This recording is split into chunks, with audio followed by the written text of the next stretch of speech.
Doctor G Gopakumar, ഇത് ട്രംപിന്റെ കീഴടങ്ങൽ എന്ന് പറയാമോ അതോ ഒരു വിൻ വിൻ ഡീൽ എന്ന് വിശേഷിപ്പിക്കാമോ? എനിക്ക് വിൻ വിൻ സിറ്റുവേഷൻ ആണ്, അതിലേക്ക് നയിക്കുന്ന ഒരു സാഹചര്യത്തിലേക്കാണ് പോകേണ്ടത്. അങ്ങനെ പോയാൽ മാത്രമേ വിദേശ നയം രണ്ട് രാജ്യങ്ങൾ തമ്മിൽ, പ്രത്യേകിച്ച് ലോകത്തിലെ ഏറ്റവും പ്രധാനപ്പെട്ട ജനാധിപത്യ ശക്തികൾ തമ്മിൽ മുന്നോട്ട് പോകാൻ പറ്റുകയുള്ളൂ. നമുക്കറിയാം ട്രംപിൻ്റെ സ്വഭാവം എന്താണെന്നും അദ്ദേഹം വിടുവായത്തം പറയാനായിട്ട് തന്നെ ഒരു ഉപകരണം ട്രൂത്ത് സോഷ്യൽ തുറന്നു വച്ചിരിക്കുന്നതിൻ്റെ കാര്യവും അറിയാം. അദ്ദേഹം പലപ്പോഴും പറയുന്ന കാര്യങ്ങൾ പ്രായോഗികമായിട്ട് നടപ്പിലുള്ള കാര്യമല്ല. മാത്രമല്ല, അദ്ദേഹത്തിൻ്റെ ബിസിനസ് സംസ്കാരത്തിൻ്റെയും ചരിത്രത്തിൻ്റെ പശ്ചാത്തലത്തിൽ എല്ലാം ഡീലായിട്ടാണ് അദ്ദേഹം കാണുന്നത്.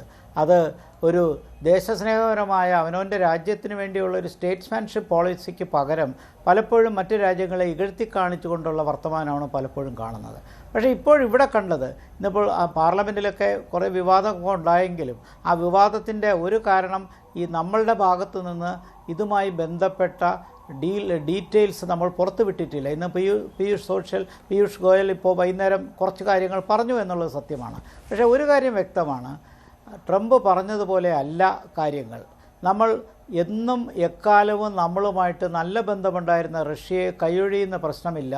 റഷ്യയിൽ നിന്ന് നമ്മൾ ഇനിയും ആവശ്യത്തിനുള്ള എണ്ണ ഇറക്കുമതിയും ഗ്യാസും ഇറക്കുമതിയും അതിന് യാതൊരു തർക്കവുമില്ല.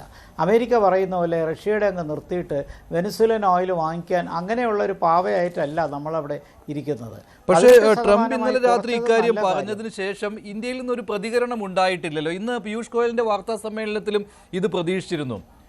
ട്രംപാണല്ലോ അവകാശവാദം ഉന്നയിച്ചത്. ഇല്ല, അപ്പോൾ അതിന് മറുപടി ഇന്ത്യ പറയേണ്ടതല്ലേ, അതോ വേണ്ട എന്നാണോ? അല്ല, തീർച്ചയായിട്ടും പറയണം. നമ്മുടെ വിദേശകാര്യമന്ത്രി ഇപ്പോൾ അമേരിക്കയിൽ മറ്റൊരു കോൺഫറൻസിന് പോയിരിക്കുകയാണ്. അദ്ദേഹം നാളെ 4-ാം തീയതി വൈകുന്നേരം മടങ്ങി വരുമെന്നാണ് പ്രതീക്ഷിക്കുന്നത്. കൂടുതൽ ഡീറ്റെയിൽസ് നമുക്ക് ജയശങ്കറിൽ നിന്ന് കിട്ടുമെന്നുള്ള ഉറപ്പാണ്. ഇക്കാര്യത്തിൽ കാർഷിക മേഖലയ്ക്ക് നമുക്ക് കോട്ടം തട്ടുന്ന രീതിയിലുള്ള ഒരിടപാടിനും നമ്മൾ തയ്യാറായിട്ടില്ല. 500 ബില്യൺ അമേരിക്കയിൽ നിന്ന് പ്രോഡക്ട്സ് നമ്മൾ ഇറക്കുമതി ചെയ്യാമെന്ന് സമ്മതിച്ചിട്ടുള്ളതിനകത്ത് വസ്തുത കാണും, അതില്ല എന്ന് പറയുന്നില്ല. പക്ഷേ അത് നമ്മുടെ കാർഷിക സമ്പദ് വ്യവസ്ഥയെ ദോഷം ചെയ്യുന്ന കാര്യങ്ങളല്ല. പണ്ട് ഇന്ത്യ ഒരു ഇറക്കുമതി രാജ്യമായിരുന്ന കാലത്തിൽ നിന്ന് മാറി നമ്മൾ എത്രയോ കാര്യങ്ങൾ അമേരിക്കയിലേക്ക് കയറ്റുമതി ചെയ്യുന്നുണ്ട്. അപ്പോൾ ഇത് പരസ്പരം ഒരു ഡീൽ എന്നുള്ള നിലയിൽ അങ്ങോട്ടും ഇങ്ങോട്ടും ഒരു വിൻ വിൻ സിറ്റുവേഷനിലേക്ക് പോകുന്നതല്ലേ നല്ലത്? ഇത് ഏറ്റവും റഷ്യയിൽ നിന്നുള്ള എണ്ണ ഇറക്കുമതി ഇന്ത്യ നിർത്തിയിട്ടില്ലെങ്കിൽ അത് കൃത്യമായിട്ട് ഇന്ത്യയുടെ വിജയമായിട്ട് തന്നെ കാണേണ്ടി വരുമല്ലോ. കാരണം താരിഫ് കുറയ്ക്കാൻ ട്രംപ് നിർബന്ധിതനായി. അപ്പോൾ അതിന് പിന്നിലൊരു കാരണവുമുണ്ട്. യൂറോപ്യൻ യൂണിയനുമായി ഇന്ത്യ കരാർ ഉണ്ടാക്കിയതോടുകൂടി അമേരിക്കയ്ക്ക്, ട്രംപിന് ഇതിന് ഈ താരിഫ് യുദ്ധം അവസാനിപ്പിക്കേണ്ടി വരുന്നു.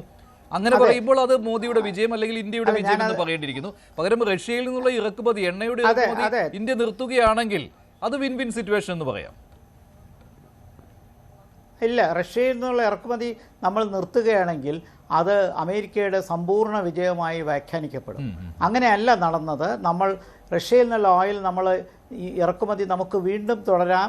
അതിന് അമേരിക്ക എന്ത് പറഞ്ഞാലും നമ്മളാണ് അക്കാര്യത്തിൽ പരമാധികാരം എന്നുള്ളത് കൊണ്ട്. അപ്പോൾ ട്രംപ് ഇന്ത്യ പാകിസ്ഥാൻ അവസാനിപ്പിച്ചത് താനാണെന്ന് പറഞ്ഞ ആൾ ട്രംപാണ്. അപ്പോൾ വീണ്ടും ട്രംപ് നുണ പറഞ്ഞിരിക്കുകയാണ്. അതെ, അതാണ് ഞാൻ പറയുന്നത്. അദ്ദേഹത്തിൻ്റെ വിടുവായത്വം പറയാനായിട്ടൊരു ഉപകരണമാണ് ട്രൂത്ത് സോഷ്യൽ. അമേരിക്കൻ ഓഡിയൻസിനെ തൃപ്തിപ്പെടുത്താൻ അദ്ദേഹത്തിൻ്റെ കൺസർവേറ്റീവ് ആയിട്ടുള്ള റിപ്പബ്ലിക്കൻ കമ്മ്യൂണിറ്റിക്ക് താല്പര്യമുള്ള രീതിയിലുള്ള കാര്യങ്ങൾ പറയും. ഇത് അമേരിക്കയിലുള്ള ഇന്ത്യൻ ബിസിനസ് ഹൗസസിനെയും കുറച്ചൊക്കെ തൃപ്തിപ്പെടുത്തും. പക്ഷേ നമ്മളെ സംബന്ധിച്ചിടത്തോളം വളർച്ചയ്ക്ക് ഏറ്റവും ഊന്നൽ കൊടുക്കേണ്ട ഒരു കാലഘട്ടത്തിലാണ് നമ്മൾ നിൽക്കുന്നത്. അങ്ങനെ വരുമ്പോൾ നമ്മൾ വീണ്ടും മറ്റ് രാജ്യങ്ങളിൽ നിന്ന് ഇറക്കുമതി ചെയ്യുന്നതാണോ, നമ്മൾ രാജ്യം കയറ്റുമതി ചെയ്യുന്നതിലാണോ നമ്മൾ വിശ്വസിക്കുന്നത്? മാത്രമല്ല, താങ്കൾ ചൂണ്ടിക്കാണിച്ചതുപോലെ യൂറോപ്യൻ ഡീല് വന്നതോടുകൂടി, മദർ ഓഫ് ഓൾ ഡീൽസ് എന്ന് വന്നതോടുകൂടി നമ്മൾ നമ്മുടെ നയം വ്യക്തമാക്കി. കുറച്ച് നാൾ മുമ്പ് ട്രംപ് 50% ടാരിഫ് തീരുവ നമുക്ക് അടിച്ചേൽപ്പിച്ചപ്പോൾ നമ്മൾ അന്നെടുത്തൊരു തീരുമാനം എന്താണ്? ഡൈവേഴ്സിഫിക്കേഷൻ ഓഫ് ട്രേഡ് എന്നാണ്. ആ ഡൈവേഴ്സിഫിക്കേഷൻ ആദ്യം തുടങ്ങിയത് സൗത്ത് ഈസ്റ്റ് ഏഷ്യയും പിന്നീട് ഗൾഫ് രാജ്യങ്ങളും ഇപ്പോഴിതാ യൂറോപ്പിലേക്കും എത്തിക്കഴിഞ്ഞു. അപ്പോൾ യൂറോപ്പിലേക്ക് എത്തിക്കഴിഞ്ഞപ്പോൾ അമേരിക്കയ്ക്ക് അതിൻ്റെ ചൂട് മനസ്സിലായി.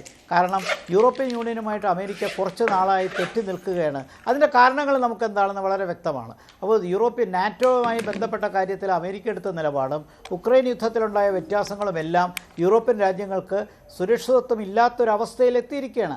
ആ സമയത്ത് യൂറോപ്പിനും മനസ്സിലായി അമേരിക്കയിലേക്ക് മാത്രം ട്രേഡ് നിർത്തിയാൽ അത് ശരിയാവത്തില്ല. അതുകൊണ്ട് തന്നെ വളരുന്നൊരു രാജ്യം, സാമ്പത്തികമായിട്ട് ഉയരുന്നൊരു രാജ്യം എന്നുള്ള നിലയിൽ ഇന്ത്യയുമായിട്ടൊരു ഡീല് അത്യാവശ്യമാണ്. ആ ഡീല് വളരെ വലുതാണ്, അതിൻ്റെ സാധ്യത വളരെ വലുതാണ്. അതുകൊണ്ട് കുറച്ചുകൂടി മ്യൂച്വൽ ബെനിഫിറ്റ് രണ്ട് രാജ്യങ്ങൾക്കും, യൂറോപ്യൻ യൂണിയൻ ഒരു രാജ്യമല്ല എങ്കിൽ ഒരു 27 രാജ്യങ്ങൾ അതിൽ ഉൾപ്പെട്ടിട്ടുണ്ടല്ലോ. 27 രാജ്യങ്ങളുമായി ഉണ്ടാക്കിയ കരാർ എന്ന് തന്നെ പറയാം.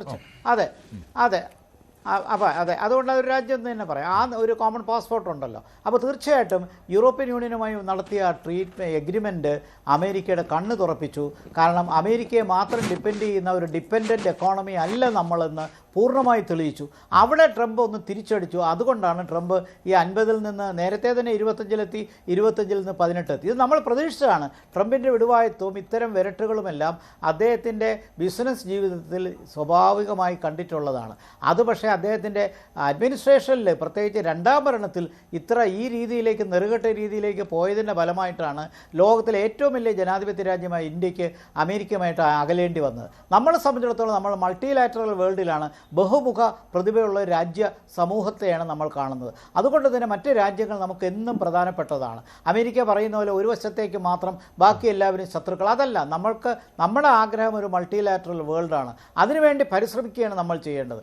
അതിന് സമ്മതിക്കാതെ പഴയ ഏകധ്രുവ ലോകം കൊണ്ടുവരണമെന്ന് പ്രതീക്ഷിക്കുന്ന ട്രംപ് അത് നടക്കാൻ പോകുന്നില്ല എന്നുള്ളത് വ്യക്തമാണ്. പക്ഷേ പ്രതിപക്ഷം പറയുന്നത്